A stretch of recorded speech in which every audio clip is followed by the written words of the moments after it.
పచ్చిరొట్టె విత్తనాలకు ఇంకా ధర అయితే పెంచింది. ఇంతకుముందు పోయిన సంవత్సరం 30 కిలోల సంచులు వస్తారు పచ్చిరొట్టె విత్తనాలు. జీలుగా 1116 ఉంటే ఇప్పుడు 2137 చేసింది.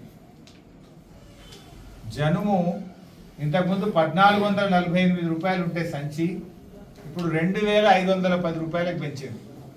అంటే విత్తనాల ధరలు పెంచింది, కానీ విత్తనాలు మాత్రం అందుబాటులో లేవు. కేసీఆర్ గారు ఉన్నప్పుడు సబ్సిడీ ఎక్కువ, రైతులు కట్టేది తక్కువ.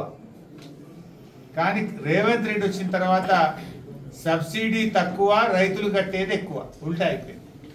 పోనీ ఆ విత్తనాలన్నీ అందుబాటులో ఉన్నాయంటే ఇయ్యాలటి వరకు సంగారెడ్డి జిల్లాలో ఒక సంచి రాలేదు. ఇప్పటికి 3-4 వర్షాలు పడ్డాయి జిల్లాలో. రైతులు దున్ని పెట్టుకున్నారు, పచ్చిరొట్టె విత్తనాలు ఇద్దామంటే ఒక సంచి కూడా దొరుకుతలేదు. ధరలు పెంచిండ్రు. ఇంకా వీళ్ళకు సంగారెడ్డి జిల్లా మీద రేవంత్ రెడ్డికి ఎందుకు కోపమో నాకైతే అర్థమవుతలేదు. మన జిల్లాను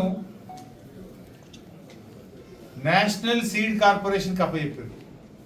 సంగారెడ్డి, మెదక్, సిద్దిపేటను ఎన్ఎస్సికి ఇచ్చిండ్రు, ఢిల్లీ ఓట్ సప్లై చేయాలన్నట. కొన్ని జిల్లాలేమో స్టేట్ సీడ్ కార్పొరేషన్ పెట్టిండ్రు, కొన్ని జిల్లాలేమో నేషనల్ సీడ్ కార్పొరేషన్ పెట్టాడు. నా బీజేపీ ఓడియాడు, నా కాంగ్రెస్ ఓడియాడు. 8 ఎంపీలు గెలిచారు. నేషనల్ సీడ్ కార్పొరేషన్ కింద ఉమ్మడి మెదక్ జిల్లా ఉంటే వాడు ఒక్క సంచి పంపలే బీజేపీ ప్రభుత్వం. మరి రాష్ట్ర ప్రభుత్వం మరి ఢిల్లీ ఓడియలేదు, వీళ్ళని ఇవ్వాలి కదా, వీళ్ళు ఒక సంచి పంపలేదు.